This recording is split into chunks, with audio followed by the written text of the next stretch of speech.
Hello everyone, हम आज पढ़ेंगे नया chapter haloalkane and haloarenes. Haloalkanes and haloarenes. इसका पहला पार्ट हम हेलो एल्केन्स के बारे में आज पढ़ेंगे। अगर हम देखें तो हेलो एल्केन जो है वो दो वर्ड से मिलकर बना है हेलो, जो कि स्टैंड होता है। हेलो स्टैंड करता है हेलोजेंस के लिए और ये एल्केन। ऐसे कंपाउंड्स जो एल्केन और हेलोजन से मिलकर बने होते हैं इनको बोलते हैं हेलो एल्केन्स। जैसे कि कोई भी हमारा एल्केन हो RH, उसमें से एक हाइड्रोजन हटा दें और एक हेलोजन लगा दें तो हमारा बन जाता है ये हेलो एल्केन। हेलोजन के लिए कई सारे हो सकते हैं FCl, Br, I। Fluorine, chlorine, bromine, iodine, ये सारे हेलोजन्स होते हैं। ठीक है, तो हाइड्रोजन हटाकर हम हेलोजन लगाते हैं, उसको हम बोलते हैं हेलो एल्केन। अब हेलो एल्केन्स का अगर हम नाम लिखें तो ये जो हेलो एल्केन है ये इसका IUPAC है। जैसे कि लिख रखा हो एग्जांपल के लिए CH3Br। अगर हम CH3Br का नाम लिखेंगे IUPAC नेम, तो हम इसका IUPAC नेम लिखते हैं। IUPAC नेमिंग में जो हमारा कार्बन है वो मेन माना जाता है और दूसरा साइड चेन माना जाता है। तो अगर हम देखें तो ये Br जो है वो साइड चेन है, तो इसका नाम होता है ब्रोमो, और एक कार्बन के लिए मेथ, तो इसका नाम हो जाता है ब्रोमोमीथेन। ठीक है, ये इसका IUPAC नेम। अगर हम इसका जनरल नेम लिखते हैं तो इसका जनरल नेम होता है, जनरल नेम हम इसमें अब कार्बन जो है वो साइड चेन कंसीडर कर ली जाएगी। तो एक कार्बन की साइड चेन के लिए होता है मिथाइल और ये मेन चेन, तो इसका नाम हो जाता है मिथाइल ब्रोमाइड। ठीक है, अगर हम और एग्जाम्पल के तौर पे लें, जैसे लिख रखा हो CH3 CH2 CH2 Br। ठीक है, तो इसके लिए अगर हम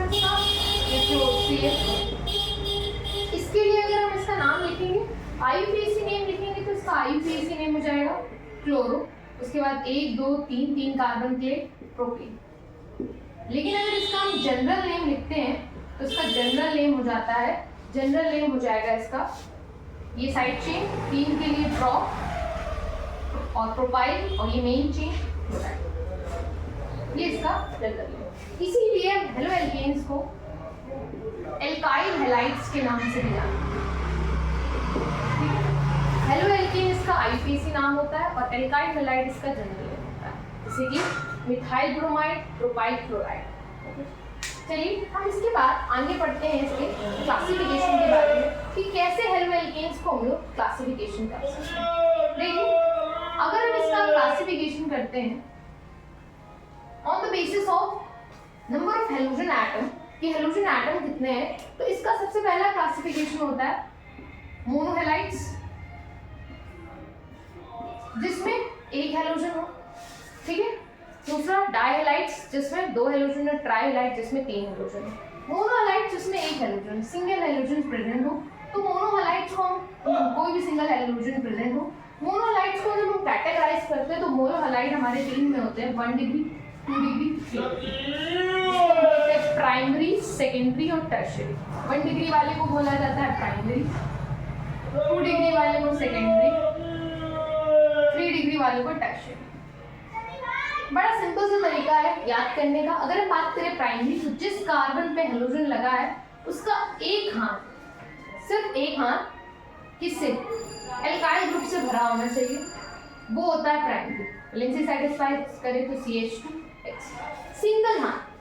सेकेंडरी के लिए जिस कार्बन पे हेलोजन लगा है उसके एटलीस्ट 2 हाथ, 2 वैलेंसी या 2 बॉन्ड वो एल्काइल ग्रुप से जुड़ा होना चाहिए, वो सेकेंडरी हो जाता है। 3 डिग्री के लिए अगर तीनों हाथ, 3 मतलब 3, तीनों हाथ अगर एल्काइल ग्रुप से भरे तो वो क्या हो जाता है, टर्शियरी।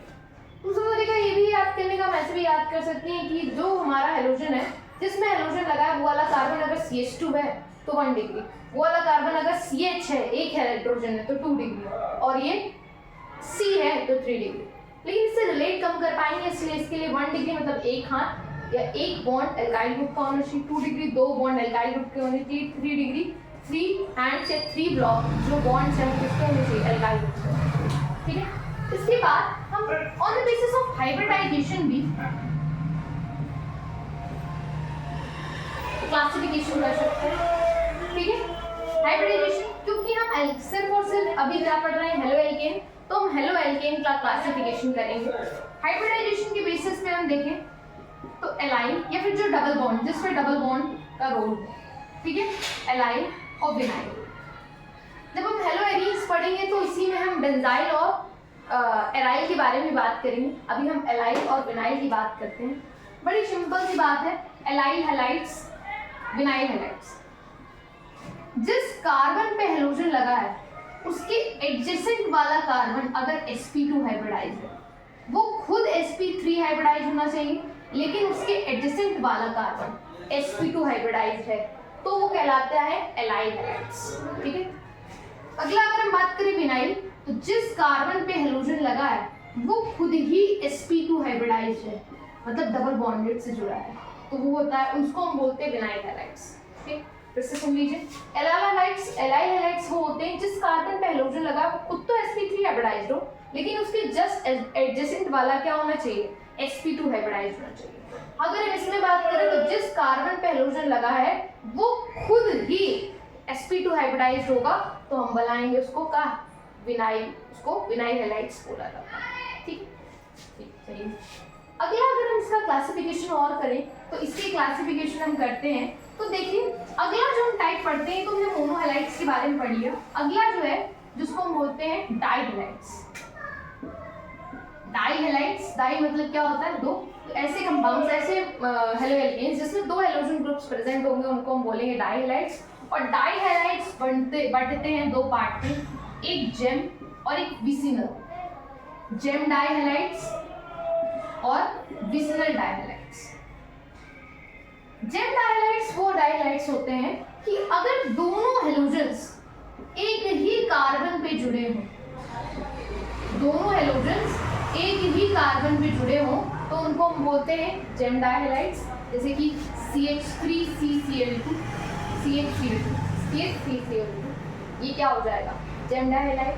लेकिन विसिनल के लिए बोले तो अगर अगल बगल वाला हेलोजन से जुड़ा होगा, एडजेसेंट वाले हेलोजन से जुड़े होंगे तो उनको हम बोलेंगे क्या, vicinal di halides. Same carbon पे दोनों हेलोजन, जेम डाई हैलाइड। अगल बगल एडजेसेंट कार्बन पे अगर दोनों हेलोजन तो उनको हम बोलेंगे क्या, विसिनल डाई हैलाइड, ठीक है, ओके। तो इसी के साथ हमारा क्लासिफिकेशन खत्म होता है। हमने क्लासिफिकेशन मोनो हेलोजेंस में 1 डिग्री, 2 डिग्री, 3 डिग्री पढ़ा। इसके बाद हमने पढ़ा एलाइल और विनाइल्स क्या होते हैं। इसके बाद फिर हमने पढ़ा कि जेम डाई हैलाइड्स और विसिनल डाई हैलाइड्स क्या होते हैं। इसके बाद अगर हम बात करें, देखिए जो हमारे हेलो एल्केन्स होते हैं वो कौन कौन सा हाइब्रिड आइसोमेरिज्म शो करता है। तो ये जो हेलो एल्केन्स है ये दो तरह के आइसोमर्स दिखाते हैं। स्ट्रक्चरल आइसोमर्स दो तरह के दिखाते हैं, एक चेन दिखाता है और एक दिखाता है पोजीशन। ठीक है, क्या दिखाता है, जब चेन में चेन छोटी और बड़ी होने की वजह से जो आइसोमेरिज्म अराइज होता है उसको चेन आइसोमर्स बोलते हैं। जो पोजीशन चेंज होने की वजह से जो आइसोमर अराइज होता है उसको हम बोलते हैं पोजीशन आइसोमर्स। देखते हैं एग्जांपल से समझते हैं कि कैसे हेलो एल्केन्स चेन और पोजीशन दिखाता है। देखिए हमारे पास अगर एग्जांपल हम ले लें C4H9Cl, ठीक है। अगर इसका कंपाउंड बनाए तो देखिए कैसे बनाता है। देखिए सबसे पहले हम देखते हैं कार्बन कितने, 1 2 3 4, ठीक है। हम बात करते हैं, पहले हम बना लेते हैं चेन वाला। हम फर्स्ट नंबर पे हमने यहाँ Cl लगा दिया, बाकी सारे सिंगल बॉन्डेड। भाई 4 2 8 + 1 9, ठीक है। एक हाइड्रोजन, भाई 4 2 8 + 1 9, एक हाइड्रोजन कम करके हेलोजन लगाया। इसका मतलब क्या है, CnH2n। अच्छा ये बताया नहीं हमने। इसका जनरल फॉर्मूला जो होता है CnH2n। भाई हमारे जो एल्केन्स होते हैं उनका जनरल फॉर्मूला होता है CnH2n + 2, ठीक है। तो हमने शुरुआत में इंट्रोडक्शन में पढ़ा था कि हाइड्रोजन कम होता है और हेलोजन लगता है जाके, तो एक हाइड्रोजन कम हुआ इसलिए CnH2n + 1, 2 था तो +1 हो गया X। तो देखिए रिजेंबल कर रहा है इसको, इसलिए हम सारे सिंगल बॉन्डेड बनाएंगे। हमने सारे सिंगल बॉन्डेड बनाए हैं, वैलेंसी सेटिस्फाई करी। कार्बन कैन मेक 4 बॉन्ड्स, ठीक है। और यहाँ पे एक देखें, एक बॉन्ड तो बचा कितना, 3, 2 तो 2 बॉन्ड बचे, 2 बॉन्ड तो 2 हाइड्रोजन सेटिस्फाई करेगा 2, ठीक है। इसका हम नाम लिखेंगे तो इसका नाम हो जाएगा 1 क्लोरो 1 2 3 4, ठीक है। अगला अगर हम बनाने की कोशिश करें इसमें तो देखिए अगले में लेके मान लीजिए हमने चेन छोटी बड़ी करनी है तो 1 2 3 और एक हमने कार्बन यहाँ लगा दिया, ठीक है। इसके बाद हम Cl चाहे यहाँ लगा सकते हैं चाहे यहाँ लगा सकते हैं, वो पोजीशन अलाइव हम बॉन्डिंग अगर एक हाथ भरा 3 खाली 1 2 3 1 1 3। इसका नाम अगर हम लिखेंगे तो हम काउंटिंग करेंगे तो 1 2 3 नाम हो जाएगा इसका 2 मिथाइल। इसके पहले 1 क्लोरो क्योंकि C पहले आता है, उसके बाद प्रोपेन। अब 3 से ज़्यादा चेन छोटी हो नहीं सकती, ठीक है, मैक्स टू मैक्स मिनिमम 3 से ही छोटी होगी, इससे ज़्यादा छोटी नहीं होगी, ठीक है। इसके 2 चेन आइसोमर्स हैं।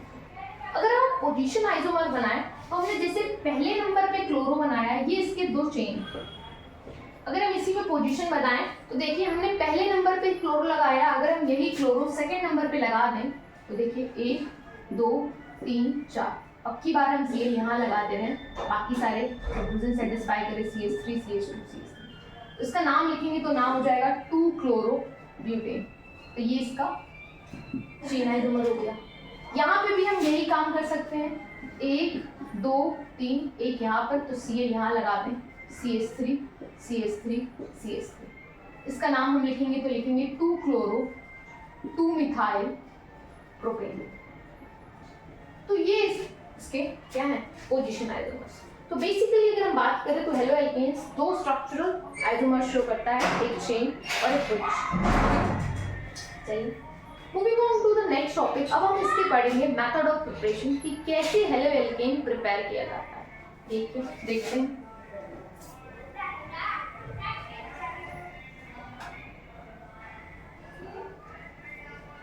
अगर हम बात करते हैं इसके मेथड ऑफ प्रिपरेशन की, मेथड्स ऑफ प्रिपरेशन, सबसे पहली इसकी मेथड ऑफ प्रिपरेशन मतलब हेलो एल्केन किससे किससे बनाया जा सकता है। तो सबसे पहली हम इसकी मेथड ऑफ प्रिपरेशन पढ़ते हैं हाइड्रोकार्बन से, फ्रॉम हाइड्रोकार्बन। और हाइड्रोकार्बन में भी हम फर्स्ट पढ़ेंगे फ्रॉम एल्केन। हमने क्या किया, एल्केन किया हेलोजिनेशन करते हैं तो हमें क्या मिलता है, हमें मिलता है हेलो एल्केन। जैसे कि हमारे पास है CH4, इसका हमने हेलोजिनेशन किया, वो भी सनलाइट की प्रेजेंस में, ठीक है। अब सनलाइट की प्रेजेंस में क्या होता है, फ्री रेडिकल मैकेनिज्म दिखाता है। इसकी वजह से क्या होता है, तब तक रिएक्शन होती रहती जब तक सारे हाइड्रोजन रिप्लेस होकर हेलोजन में न बदल जाए। मतलब कि इसका काम होगा, एक सब्स्टिट्यूशन दिखाएगा, H इधर जाएगा Cl इधर आएगा, क्या हो जाएगा CH3 Cl और H इसके पास चला गया तो HCl। अब अभी भी 3 हाइड्रोजन है तो रिएक्शन फर्दर होती रहेगी, CH3 Cl फिर से Cl2 रिएक्ट करेगा सनलाइट की प्रेजेंस में, ये हो जाएगा CH2 Cl2 प्लस HCl। फिर अभी भी 2 हैं तो CH2 Cl2 plus Cl2 sunlight की प्रेजेंस में रिएक्ट करेगा, अभी भी 2 तो फिर एक H इधर एक H इधर हो जाएगा CH Cl3 प्लस HCl। अभी भी एक हाइड्रोजन है तो CH Cl3 plus Cl2 sunlight की प्रेजेंस में CCl4 प्लस HCl, ठीक है। तो जब भी रिएक्शन एक्चुअल में हो रही होती है ना, तो जब भी CH4 जो है वो Cl2 से रिएक्ट करता है सनलाइट की प्रेजेंस में, तो मिक्सचर मिलता है किसका किसका, CH3Cl का, CH2Cl2 का, CHCl3 का, CCl4 का, इन सभी का मिक्सचर मिलता है। जैसे मोनो या फिर क्लोरोमीथेन, डाइक्लोरोमीथेन, ट्राइक्लोरोमीथेन, टेट्राक्लोरोमीथेन, एक ही बीकर में पूरी रिएक्शन हो गई कि इन सब का क्या मिलता है, मिक्सचर मिलता है, ठीक है। अगर यही रिएक्शन हम डार्क में कराएं तो एक ही बार काम होगा, ये बनाएगा CH3Cl और HCl, ठीक है। सिर्फ एक बार रिएक्शन हो जाएगी, फिर अगर हम कराते हैं तो फिर प्रोसीड करेगी, बार बार नहीं होगी। लेकिन in the case of sunlight की प्रेजेंस रिएक्शन तब तक प्रोसीड होती रहेगी जब तक क्या हो, सारे हाइड्रोजन रिप्लेस हो। अब सुनिए, जो Cl है और Br वो लगभग एक तरह का बिहेवियर शो करते हैं, ठीक है। तो यही रिएक्शन अगर हम Cl2 से करा रहे हैं तो यही सेम बिहेवियर हमारा किसके साथ कराएगा, Br के साथ। लेकिन अगर हम बात करें आयोडीन, इसमें इसका बिहेवियर क्या है, थोड़ा सा चेंज हो जाता है। देखिए क्या होता है, देखिए होता क्या है कि जब भी हम CH4 को I2 के साथ रिएक्शन कराते हैं, ये बनाता है CH3I और HI। अब ये जो रिएक्शन है वो रिवर्सिबल होने लगती है, मतलब जैसे CH3I और HI बना, अब HI इतना अच्छा रिड्यूसिंग एजेंट की तरह वर्क करता है, ये वापस से इसको रिड्यूस कर देता है किसमें, CH4 और I2। फटाफट से क्या करता है HiCH3i से रिएक्ट करके फिर से क्या बना लेता है CH4 और I2। तो रिएक्शन तब तक चलती रहती है जब तक इक्विलिब्रियम रीच ना हो, प्रोसीड होती रहती है, ठीक है। इसी को कंट्रोल करने के लिए हम इसमें मिलाते हैं HiO3। HiO3 क्या करता है, जो सो फॉर्म्ड HI है इसको I2 और H2 में कन्वर्ट कर देता है। अब ये I2 फिर से बचे हुए CH4 को कंज्यूम CH3i में कंज्यूम होने के लिए यूज करता है। वो CH3i को वापस से CH4 और I2 में नहीं यूज कन्वर्ट करता। वो जो बचा है I2 वही HiO3 से रिएक्ट कर लेगा। अगर रिएक्शन की प्रेजेंस में कराएंगे तो HiO3 की प्रेजेंस में, तो ये I2 जो बना है वो आप किसमें यूज होगा, CH4 के आयोडीनेशन, ठीक। तो इसमें ये HI इसको रिवर्सिबल बना देता है, ठीक। अब बात करें फ्लोरीन, तो फ्लोरीन का साइज बहुत स्मॉल होने के कारण और रिएक्टिव होने के कारण वो डायरेक्ट हैलोजिनेशन नहीं कराता, दूसरे तरीके से जैसे AgF वगैरह की प्रेजेंस पर रिएक्शन कराता है। तो वो हम अभी आगे प्रोसीड करेंगे तो पढ़ने को मिलेगा। तो हमने हाइड्रोकार्बन से बनाना में एक स्टेप तो सीख लिया कि हम एल्केन से कैसे बना सकते हैं, लेकिन हाइड्रोकार्बन हमने एल्कीन भी पढ़ा था और एल्काइन भी पढ़ा था। तो चलिए अगली हम देखते हैं हम कैसे एल्कीन और एल्काइन से बना सकते हैं। देखिए हम बात करते हैं फ्रॉम एल्कीन्स। एल्कीन्स अगर देखें हम एग्जांपल लें तो CH2 डबल बॉन्ड CH2, हमें पता है जितने भी एल्कीन्स है वो एडिशन रिएक्शन शो करते हैं, तो इसमें ऐड होगा कोई ना कोई चीज जाके ऐड होगी। तो हमें कहता है ना मोनो हाइड्रोजन बना रहे तो हम इसमें HBr की रिएक्शन करा सकते हैं। हमने HBr की रिएक्शन की, बॉन्ड टूटा, एक H इधर गया एक Br इधर गया, CH2 बॉन्ड टूटा तो यहाँ CH3 CH2 Br इजीली हो गई, ठीक है। बाकी ठीक है हम इसमें HCl भी ऐड कर सकते हैं, ठीक है। H Br और Cl सिमिलर बिहेवियर शो करते हैं, लेकिन अगर क्योंकि ये सिमेट्रिकल एल्कीन थी, कैसे पता चला भाई, जहाँ डबल बॉन्ड बना है उसको 20 से तोड़ के देखें, दोनों तरफ सेम नंबर ऑफ कार्बन है, इसका मतलब वो क्या है, सिमेट्रिकल एल्कीन। लेकिन अगर जैसे ही एडिशन आने लगे अनसिमेट्रिकल एल्कीन्स में, तब इसमें क्या होता है, इसका बिहेवियर चेंज होता है। तब दो रूल्स लगने लगते हैं। सबसे पहला रूल जो हमें पढ़ने को मिलता है वो है मार्कोनिक्स रूल। मार्कोनिक्स रूल कहता है कि during the addition of unsymmetrical